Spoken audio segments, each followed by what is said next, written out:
cantique disait « L'oiseau de lumière s'est posé sur lui et toi essaye de te tempérer. » C'est pas vraiment mon message, mais il fait référence au Saint-Esprit.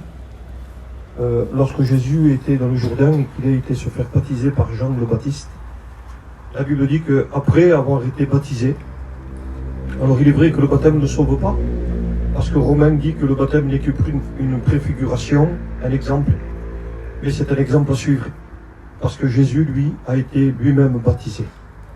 Donc, lorsque Jésus est sorti du baptême du Jourdain, baptême d'eau, parce que le baptême veut dire régénération, c'est-à-dire que c'est quelqu'un qui passe de la mort à la vie. Il meurt au péché et revient à la vie dans la sainteté. Et Jésus, on le sait très bien, n'avait jamais péché. Il n'a jamais péché. Jésus était la sainteté. Quoi qu'il a été tenté, dans Matthieu 4, il a été tenté en toutes choses. Et il n'a jamais failli en quoi que ce soit. Le Seigneur a tenu bon jusqu'à la fin. Mais pour en revenir à l'oiseau ne se pose pas sur n'importe qui. L'oiseau se pose sur celui qui obéit. L'oiseau se pose sur celui qui accepte de marcher avec Dieu. Celui qui accepte l'obéissance, le Saint-Esprit vient. Le Saint-Esprit ne vient pas. Pourquoi je dis ça? Parce que la Bible dit, et c'est Jésus qui dit ça, il dit, vous recevrez le Saint-Esprit que le monde ne peut pas recevoir. C'est-à-dire qu'il n'y a que ceux qui appartiennent à Dieu, qui ont fait la paix avec Dieu, qui ont demandé pardon à Dieu, qui sont nés de nouveau, en un mot, qui peuvent recevoir le Saint-Esprit. Ça, c'est l'enseignement biblique. Si vous voulez, je pourrais vous donner des textes, mais ce n'est pas mon message. Je voudrais lire un verset avec vous, dans l'Épître aux Romains, au chapitre 8 et au verset 18. La Bible dit comme cela, j'estime que, et c'est Paul qui parle, l'apôtre Paul, il dit, j'estime que les souffrances non de son propre gré, mais à cause de celui qui a soumis toutefois, elle a l'espérance d'être elle aussi libérée de l'esclavage et de la corruption, pour prendre part à la glorieuse liberté des enfants de Dieu. Et en lisant ce texte-là, on peut lire ce texte-là et on le comprend tout simplement. Il est question de la nature, il est question de la terre. Et la Bible dit comme cela, il dit que j'estime que les souffrances du moment présent ne sont pas dignes d'être comparées à la gloire qui va venir pour nous. Amen. De fait, la création attend ardemment et désire la révélation du Fils de Dieu. Amen. Et la Bible dit qu'elle a été soumise à l'inconsistance. Et j'ai regardé qu'est-ce que ça veut dire le mot inconsistance. C'est-à-dire c'est quelqu'un qui a négligé, quelqu'un qui a fait avec faiblesse, quelqu'un qui a fait sans logique. Et il y a des personnes qui sont comme ça, mènent leur vie sans logique. Sans logique. Lorsqu'on construit un foyer, on a une logique. Lorsqu'on se marie, on a une logique. La logique est de rester avec ce foyer uni et de prospérer, soit dans le matériel, ou soit en Dieu pour ceux qui rencontrent Dieu. Mais la logique veut que le foyer aille de progrès en progrès, que les progrès soient pour prospérer dans la vie. La logique veut que le foyer prenne soin des enfants, parce que les enfants sont faibles et ont besoin d'être enseignés, d'être appris, d'être épargnés, d'être protégés. C'est la logique qui veut cela. Mais il y a des personnes qui sont faibles. Il y a des personnes à qui on transmet quelque chose, on pourrait leur transmettre un trésor, ils ne pourraient pas le garder, ils ne pourraient pas le faire prospérer, parce qu'il n'y a aucune logique dans leur cœur, il n'y a aucune priorité en un mot. La priorité n'y est pas. Et la Bible nous dit que la race humaine, le monde entier, à cause du péché d'Adam, dès le commencement, est allé non pas de progrès en progrès, mais de décadence en décadence.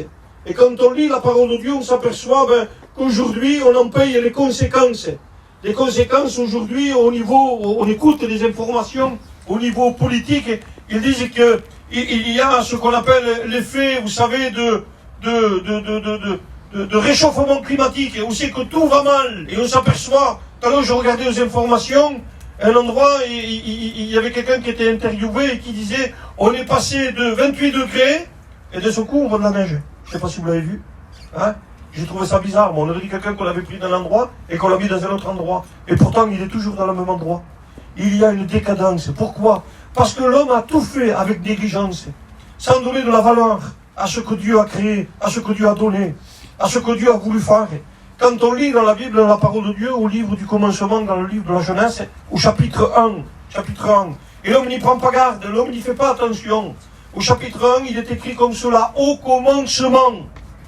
Et le mot commencement, en hébreu, veut dire bat. Et le mot bat, c'est la racine du mot maison. C'est pétale. Et le commencement se passe dans la maison. Il n'y a pas de commencement sans maison. On commence avec un foyer, on commence avec une maison. Et Dieu est en train de dire, il faut un foyer, il faut une maison pour commencer. C'est pour cela que Dieu a créé Adam et Ève. Parce que sans Adam et Ève, il n'y a pas de commencement. Bien sûr qu'il y a la création des 6 jours. Bien sûr que Dieu a créé le ciel, que Dieu a créé le soleil, que Dieu a créé les astres. La Bible nous dit dans le livre des psaumes qu'il tient les étoiles dans sa main et les place dans le firmament. Il les appelle chacune d'entre elles par leur propre nom.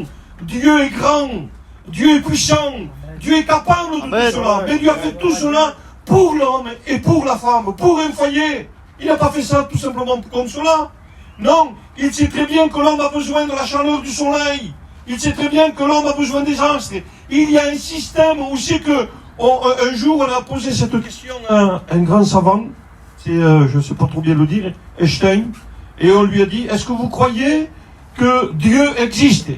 Et il a répondu, je ne sais pas si Dieu existe, mais pour créer un système solaire aussi parfait, il faut un très grand horloger. Un très grand horloger. C'est-à-dire qu'il n'y a rien qui est laissé à hasard. Tout est fait pour que l'homme ne manque de rien. Tout est fait pour que l'homme et la femme puissent avoir tout dans l'abondance. Mais l'homme et la femme ont péché. Vous connaissez comme moi l'histoire. La Bible dit que dans le livre de la Genèse au chapitre 3, l'homme et la femme, Adam et Ève, ont désobéi à la parole de Dieu. Au commencement, au chapitre 1, au chapitre 2, quand on s'aperçoit qu'il y a la création, les frères et sœurs, je vous tiens 5 minutes et puis en vérité, Seigneur, après, j'arrêterai. Mais j'aimerais vous faire comprendre quelque chose. Dieu, lui, a dit qu'il y ait des arbres, pour ceux qui connaissent la parole de Dieu, qui portent du fruit, chacun selon son espèce. Vous êtes d'accord avec ça? Amen. Dieu a dit qu'il y ait des oiseaux dans le ciel. Dieu a dit qu'il y ait des poissons dans la mer. Dieu a dit qu'il y ait des reptiles sur toute la terre. Dieu a dit qu'il y ait des animaux qui parcourent toute la terre. Dieu a tout créé en abondance. Il a créé, il a dit, Dieu a mis une séparation entre les eaux des eaux, c'est-à-dire entre le ciel et les océans. Dieu a mis une séparation et puis Dieu a créé le soleil. Et la Bible nous dit que le premier jour, et cela était bon. Dieu a tout créé bon. Quand on lit cela était bon, cela était bon. Il n'y avait rien de mauvais dans toute la création humaine. Mais à cause du péché, de la désobéissance de l'homme et de la femme, est venu quelque chose qui n'existait pas auparavant. Peut-être vous choquez ce que je vais vous dire. Mais on n'aime pas les prendre dans notre main quand on est en train de débroussailler un peu autour de nous. Quand on possède un terrain et qu'on dit on va enlever un peu les mauvaises herbes. Eh bien les épines n'existaient pas à ce moment-là. Les épines sont venues à cause de la malédiction. Lorsqu'Adam a péché, Dieu a dit, à cause de ta désobéissance, la terre ne produira que des ronces et que des épines. C'était la malédiction. La terre a été maudite. C'est pour cela que la Bible dit que la terre soupire à la venue de Dieu. La terre attend la venue du Messie. La terre attend le retour en gloire. La terre attend le millénium instauré par Dieu. La terre attend la paix parce que la terre n'est plus dans la paix. La terre a été maudite à cause du péché. Le péché n'a pas eu que de la conséquence au niveau de l'être humain. Le péché a eu de la conséquence au niveau de la terre, au niveau du ciel. Tout a été bouleversé à cause du péché. Et c'est la Bible qui nous l'enseigne. Le psaume 150 nous dit, et c'est un hymne final, en voulant dire louer l'Éternel. Pourquoi? Parce que le Christ est revenu. Ce que la terre attend, c'est que Dieu revienne, qu'on soit d'accord ou pas d'accord, tu peux en faire ce que tu veux. Mais j'aimerais te dire une chose, c'est la parole de Dieu qui me l'enseigne. Jésus revient. Amen. Tu as le droit de sourire quand je dis que Jésus revient. Mais tu as aussi le droit de le prendre au sérieux. Jésus revient. Amen. Jésus revient pour rétablir. Amen. Jésus est venu une première fois. Il est né à Bethléem. C'est la première fois qu'il est venu. La Bible nous dit que lui-même a porté sa croix. Le châtiment qui nous donne la paix est tombé sur lui. L'errance qui avait été donnée par Dieu à cause du péché. Parce que Dieu avait dit que l'homme avait péché, alors la malédiction était tombée sur la terre. Et la Bible nous dit, à cause de toi, Adam, la terre ne portera que des ronces et que des épines. J'aimerais vous dire que c'est la couronne d'épines que Jésus a portée. Amen. La malédiction qui est tombée sur nous, il l'a portée lui-même. Pour que nous puissions avoir la paix. Alléluia. Pour que nous puissions nous réconcilier avec Dieu. Amen. Parce que ce que Dieu veut, c'est que tu puisses te réconcilier avec lui. Amen. Dieu tend une main. Gloire à Dieu. Dieu tend une main à toute l'humanité. Vous savez, vous avez vu, il a plu aujourd'hui. Et en temps logique, quand il pleut, il y a dans le ciel un arc-en-ciel. Je prêche avec mon cœur. Je vous dis en vérité, je ne prêche même plus le message, je prêche avec mon cœur. Vous permettez, comme ça, en vérité, Seigneur, j'aimerais partager avec vous l'amour de Dieu. J'aimerais vous faire comprendre que Dieu vous aime. Une réunion n'est pas faite simplement pour passer un moment. Tu peux faire 300 réunions, 3000 réunions. Tu peux passer des heures à prier. Mais s'il n'y a aucune obéissance, aucune conversion, s'il n'y a aucune nouvelle naissance, tout cela ne sert à rien. Ce que Dieu veut, c'est que tu puisses le rencontrer à lui-même et te tourner vers Dieu. La Bible dit que celui qui avoue et délaisse obtient la miséricorde de Dieu. Gloire à Dieu. La miséricorde, c'est la paix de Dieu. La miséricorde, c'est le pardon. C'est-à-dire que nos péchés sont effacés, n'existent plus devant Dieu. Normalement, quand il pleut, je reviens à ce mot-là, parce que ça me revient à l'esprit, il y a l'arc-en-ciel dans le ciel. Vous l'avez vu ça, vous êtes d'accord? Hein? Amen. Après la pluie, vient l'arc-en-ciel. Et puis, j'ai appris ça en lisant. J'ai appris ça que les rois de l'époque, quand ils ne voulaient plus combattre l'adversaire qui était en face, parce qu'il avait pitié de l'adversaire, ils ne voulaient pas l'anéantir. Non, non. Ce qu'ils voulaient, c'était simplement se faire respecter, se faire entendre par son autorité de royaume. Il voulait que le royaume en face puisse s'abaisser, que le royaume en face puisse comprendre que le royaume qui était devant lui était supérieur à lui. Et lorsqu'il voyait qu'il y avait une défaite qui était là, qui était fatale, pour permettre à ce royaume-là de continuer à vivre, pour ne pas exterminer tout le monde, vous savez qu'est-ce qu'il faisait le roi? Le roi appelait les archers, et il y avait un signal qui était donné à la trompette. Et lorsque le signal était donné, les archers, au lieu d'avoir les arcs tirés vers l'adversaire, pour montrer à l'adversaire que le roi avait décidé de ne pas les tuer, mais de les épargner. Vous savez qu'est-ce qu'il faisait? Il prenait l'arc, les archers, et les tournait vers eux. C'était un symbole, la flèche ne va plus vers toi. Plus de combat, tu ne seras plus exterminé. Le roi veut faire la paix avec vous. Il tournait l'arc, il tournait l'arc.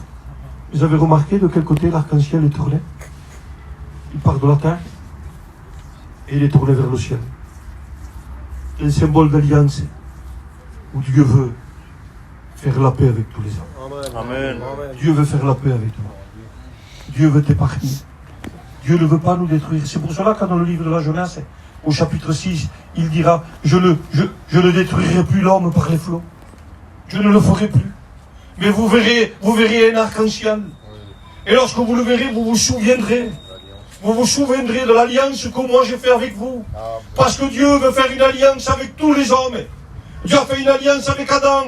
Adam a rompu l'alliance. Dieu a fait des alliances avec tous les hommes sur la terre. Dieu a fait une alliance avec David. J'aimerais vous dire que le seul qui n'a pas détruit cette alliance, il s'appelle Jésus. Amen. Et ce que nous avons besoin, c'est du Sauveur. Sans lui, nous ne pouvons rien faire. Sans lui, nous ne pouvons pas nous en sortir. Il n'y a pas de solution sans lui. La seule solution se trouve en Dieu. La seule solution se trouve auprès de Dieu. Il n'y a pas, vous savez, de magie à faire. Il y a tout simplement à prier et à demander à Dieu pardon pour mes offenses, pardon pour mon péché. Il n'y a aucune agitation. Il y a eu des hommes qui ont cru. Il y avait des hommes, vous savez, de renom, qui pensaient et qui ont dit un jour, je pensais que le serviteur allait venir et qu'il allait agiter sa main et que j'allais être guéri. Il croyait ça, lui. Oui, dans le livre des rois, il croyait ça, lui. Vous pouvez le lire, vous verrez. C'est 2 Rois, chapitre 5. Il pensait ça, lui. Il croyait qu'il allait arriver vers le roi et que le roi allait le guérir parce que c'était le roi. Et le roi dit, mais qui suis-je, moi? Est-ce que je suis Dieu pour pouvoir guérir, donner la vie ou ôter la vie? Qui suis-je, moi? Est-ce que j'ai le pouvoir? Il n'y a aucun pouvoir qui a été donné. Et pourtant, la Bible me dit, dans l'évangile de Jean, au chapitre 1, il est venu parmi les siens, et que les siens ne l'ont point reçu. Mais à tous ceux qui l'ont reçu, à ceux qui ont accepté, il a donné un pouvoir de devenir enfant de Dieu. Alléluia. Vous savez, lorsqu'on devient le fils de quelqu'un, lorsqu'on va dans un orphelinat et qu'on prend un enfant et qu'on l'adopte, logiquement, sur les papiers, il devient notre enfant. Et parce qu'il devient notre enfant et que nous l'avons adopté, il a part à l'héritage. L'héritage des biens que nous avons accumulés pendant des années, cette personne-là, lorsqu'il arrive à maturité et lorsque arrive le temps de l'héritage, parce que le père part, eh bien, le fils, automatiquement, eh bien, reçoit l'héritage du père. Parce que ça lui revient. Parce que la lignée veut que ce soit comme ça. Ça lui revient parce qu'il est fils. Et le fils reçoit l'héritage du père. Les biens du père reviennent au fils. Et dans la logique, c'est comme cela. Mais Dieu, lui, ne veut pas nous priver de ces biens-là. Ne veut pas nous enlever ces biens-là. Nous avons le droit de réclamer à Dieu ce que nous avons besoin. À un moment donné, le frère, dans son témoignage, je me sers de son témoignage, à un moment donné, le frère a compris. Plus besoin de médicaments.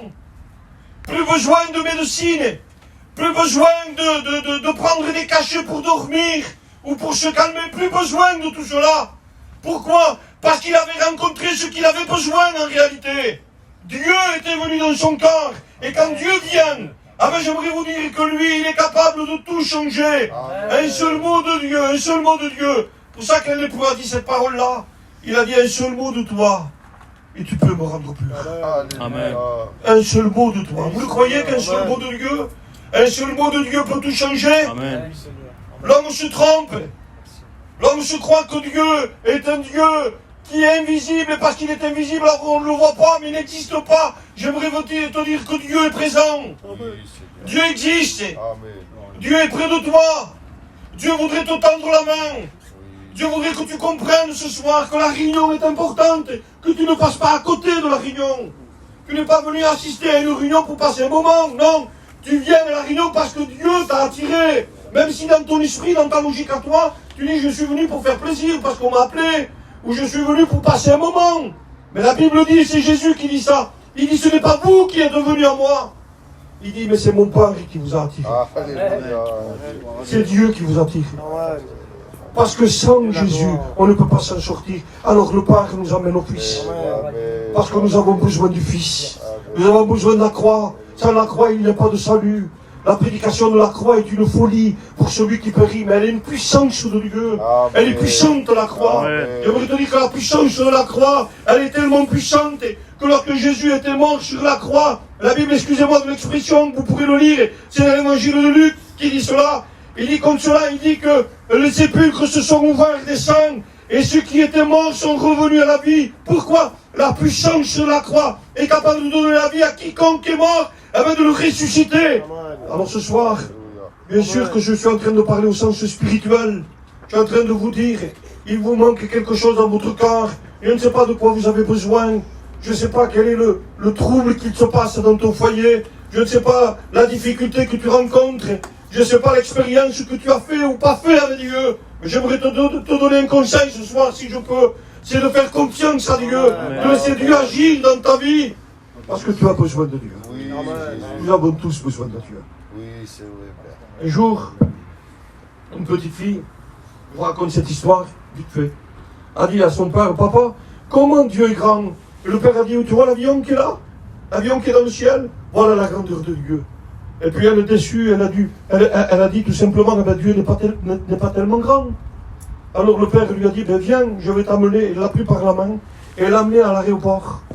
Et lorsqu'elle est arrivée à l'aéroport et qu'elle a continué à marcher en direction de l'avion, vous avez vu la différence qu'il y a entre la voir dans le ciel et aller la voir vraiment?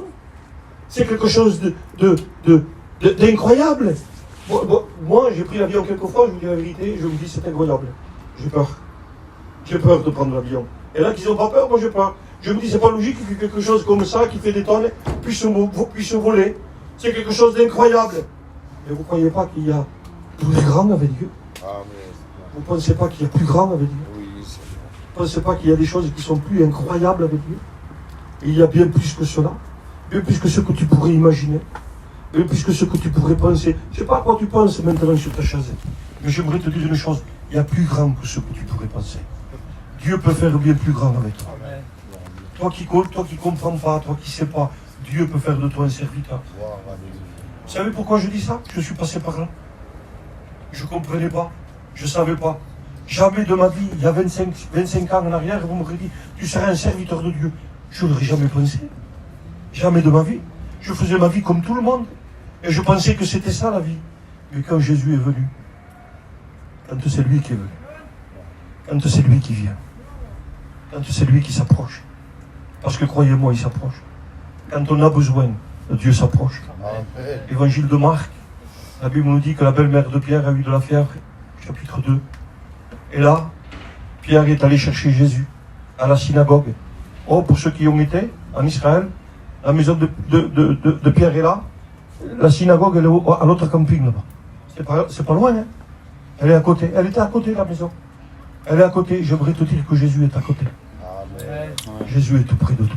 Gloire à Dieu. Jésus est à côté. Gloire à Dieu. Il a simplement à dire, Seigneur, viens, Merci. rentre chez moi. C'est symbolique ce que je dis. Oui. Mais rentre, Pierre a été le chercher, viens, la belle-mère de la fièvre, c'est pas grand-chose. Mais vous avez remarqué, lorsqu'on a de la fièvre, on est obligé de rester couché. On ne peut rien faire. On est dans l'incapacité parce que la fièvre nous prend.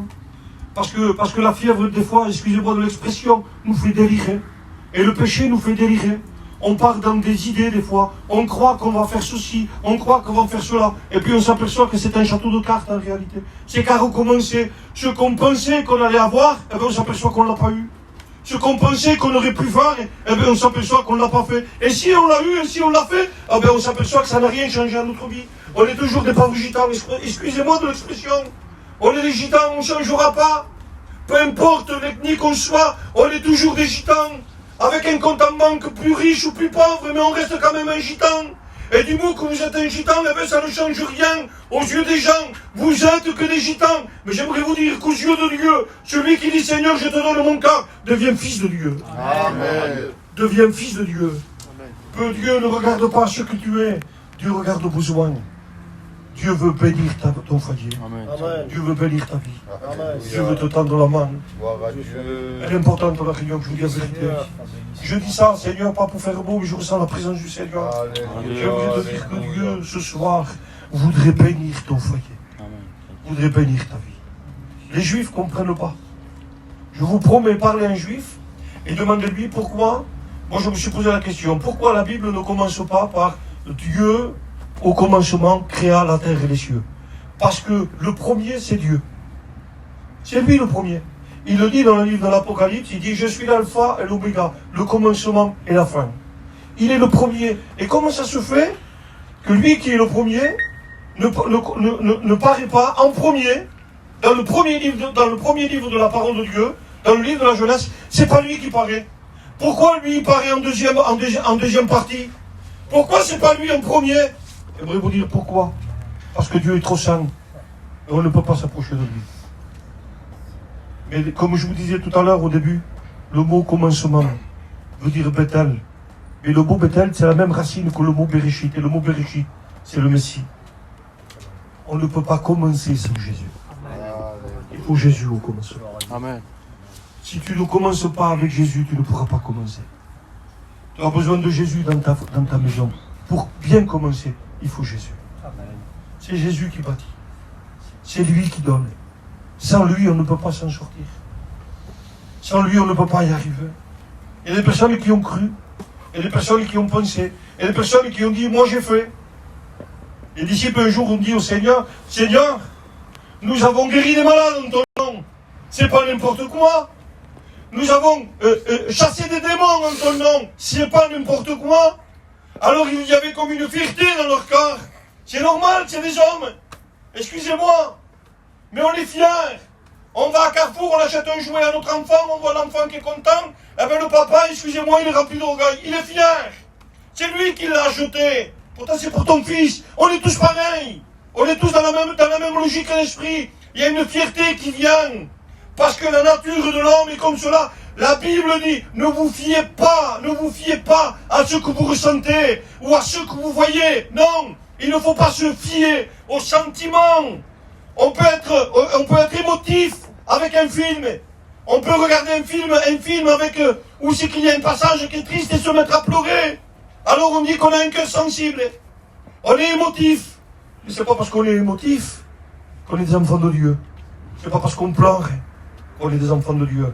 C'est quand on obéit à la parole qu'on devient des enfants de Dieu. C'est pour ça que Jésus a dit, ce n'est pas celui qui dira Seigneur, Seigneur, qui sera forcément... Ça ne veut pas dire que c'est pas parce que tu dis Seigneur, Seigneur que tu n'es pas sauvé.